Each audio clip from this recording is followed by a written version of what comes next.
चौकोर और चिकना बोर्ड, चारों कोनों पर एक एक सुराख, इस पर बने मखसूस डिजाइन और बीच में लाल, स्याह और सफेद गोटे।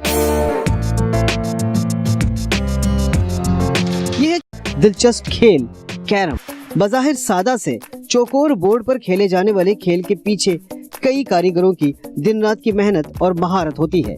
जिस तरह क्रिकेट या हॉकी के लिए मैदान तैयार किए जाते हैं, स्क्वॉश, टेनिस के कोर्ट बनाए जाते हैं, इसी तरह कैरम खेलने के लिए मखसूस बोर्ड बनाया जाता है जिसकी तैयारी कई मराहिल में होती है। इसके पहले इसकी पिलाई तैयार होती है, फिर इसके बॉर्डर बनते हैं, फिर इसकी फिटिंग, पॉलिश, फिर फिटिंग, इस तरीके से करके तकरीबन एक कैरम पे 4 से 5 दिन लग जाते हैं, अच्छे कैरम पे, जो कि अच्छा कैरम होता है।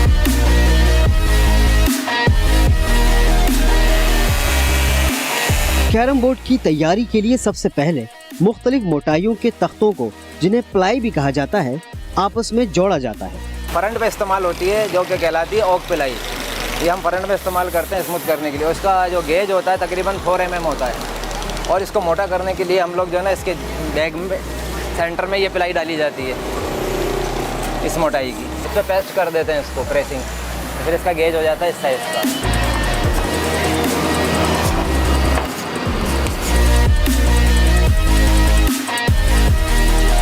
जुड़ जाने के बाद उस पर मौजूद बारीक घड़ों को भरने के लिए फिलिंग की जाती है और फिर सूखने के लिए रख दिया जाता है। सूखने के बाद उसे रेगमाल के जरिए रगड़ा जाता है ताकि वो चिकना हो जाए। नसें बारीक हो जाती हैं, इसमें चिकनाहट आ जाती है। आपने देखा मैंने इसकी घिसाई करी, 3 से 4 पेपर मैंने इसके ऊपर लगाए ताकि इसके ग्रेन्स और ये नसें जो दिख रही हैं आपको ये बरकरार यहाँ रहें। फिलिंग वगैरह के उभारना होता है मुझे इसको। ये काफ़ी मेहनत तलब काम होता है और वक्त भी ज़्यादा लेता है। तख्ता यानी बोर्ड अब बिल्कुल यकसा हो चुका है, लेकिन इसे चिकना करने के लिए अभी बहुत कुछ करना बाकी है। बोर्ड को चिकना करने के लिए पहले इस पर अस्तर लगाया जाता है। अस्तर लगाने का मकसद लकड़ी में बनी नसों को भरना होता है ताकि बोर्ड शीशे की तरह चिकना रहे। अस्तर लगाने के बाद इसे एक मरतबा फिर सूखने के लिए रख दिया जाता है। सूखने के बाद उसे जरूरत के मुताबिक रेगमाल से हल्का फुल्का रगड़ा जाता है।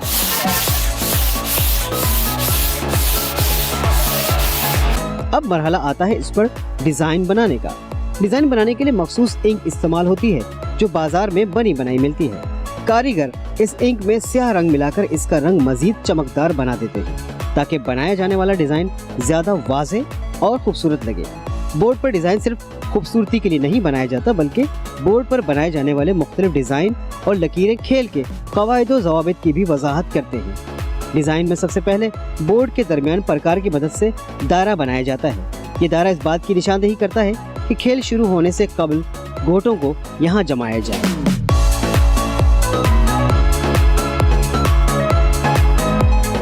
इसके बाद चारों कोनों पर करीब करीब 2-2 दायरे बनाए जाते हैं और इन दायरों के अंदर दायरे बनाकर इन्हें खूबसूरत कर दिया जाता है।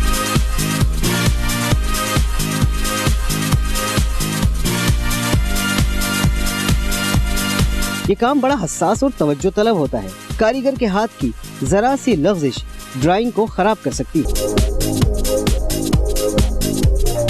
दायरे बनाने के बाद चंद मिनट इन्हें सूखने दिया जाता है।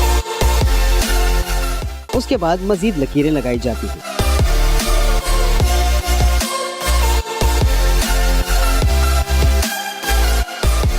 लकीरें खिलाड़ियों को कैरम के ज़ाब्ते बताती हैं, मुख्तलिफ क़वाइद व ज़वाबित का पाबंद बनाती है, जैसे स्ट्राइकर को कहाँ रखना है और कहाँ नहीं।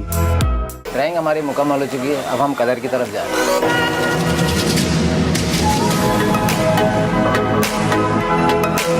फिलहाल कलर मेरा मुकम्मल हो गया, मैं ब्राउन भरूंगा इसमें।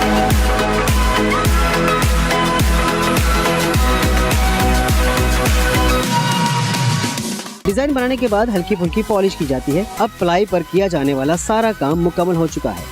इसे टूटने या टेढ़ा होने से बचाने के लिए इसके नीचे लकड़ी का जाल भी बना दिया जाता है। नीचे ना ऊपर बिल्कुल बैलेंस रहता है। जाल का मकसद ये है। प्लाई का काम मुकम्मल होने के बाद फ्रेम बनाने का काम शुरू होता है। इसके लिए सीधी लकड़ियों का इस्तेमाल किया जाता है। फिर लकड़ियों पर से खम दूर करने और उसे साफ सुथरा करने के लिए इस पर रंदा लगाया जाता है। 42 का साइज़ जो कैरम बना रहा हूँ मैं उसका फरमा है ये। अब मैं इसे निशान लगाने लगा। अब मैं इसको निशान लगा चुका हूँ। अब मैं इसको कटाई की तरफ लेके जा रहा हूँ।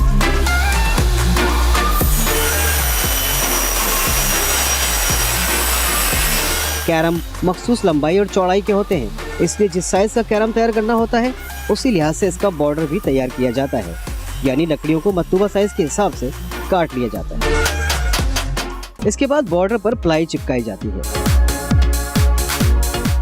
फ्रेम बनाने के लिए लकड़ियों को आपस में कीलों के जरिए जोड़ दिया जाता है। जोड़ने के दौरान जस्त के टुकड़े लगाए जाते हैं। इससे पायदारी रहती है, इससे जोड़ वगैरह खुलते नहीं है, कील में लूजिंग आ जाती है। इसकी पकड़ मजबूत है जिसकी वजह से ना जोड़ खुलते नहीं। फ्रेम तैयार होने के बाद इस पर पॉलिश की जाती है।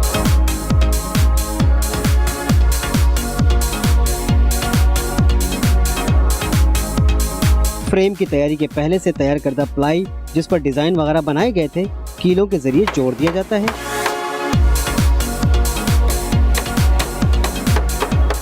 इस पर भी सुराख नहीं बनाए गए। सुराख बनाने के लिए मखसूस औजार और तरीका इख्तियार किया जाता है। आधी कटाई फ्रंट से करते हैं और आधी कटाई बैक से करते हैं। अब मसला ये है कि अगर इन सुराखों को ऐसे ही छोड़ दिया जाए तो इसमें जाने वाली गोटों को कौन ढूंढता फिरेगा।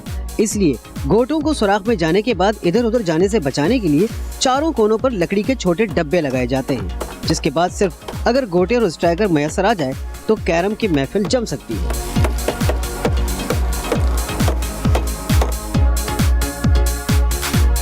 अभी मुकम्मल कंप्लीट हो चुका है। अब आप इस पे खेल सकते हैं।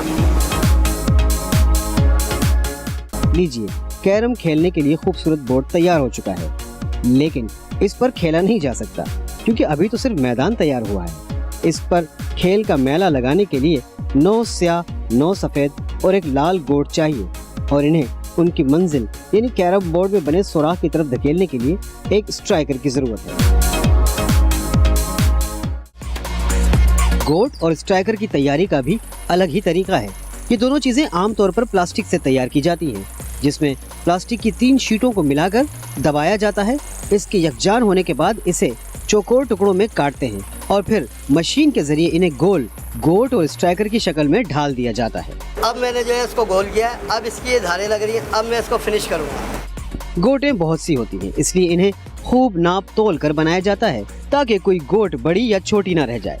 इफ्तिखार हुसैन प्लास्टिक से मुख्तलिफ अशिया बनाने का काम गुज़िश्ता कई दिहाइयों से कर रहे हैं। इनके काम का बड़ा हिस्सा गोटों और स्ट्राइकर की तैयारी भी है। पीस तैयार हो गई, अब मैं इसकी फिनिशिंग करके दिखाऊंगा आपको।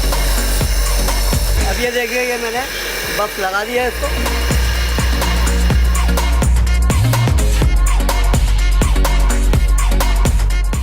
YouTube पर गूगली न्यूज देखने के लिए youtube.com की सर्च बार में गूगली न्यूज टीवी टाइप करें। गूगली न्यूज के पेज पर सुर्ख रंग के सब्सक्रिप्शन वाले बटन पर क्लिक करना ना भूलिए। YouTube पेज पर अपलोड होने वाली वीडियोस से बाखबर रहने के लिए बेल आइकन पर क्लिक कीजिए। आपको हर नई वीडियो के बारे में नोटिफिकेशन मौसूल हो जाएगा।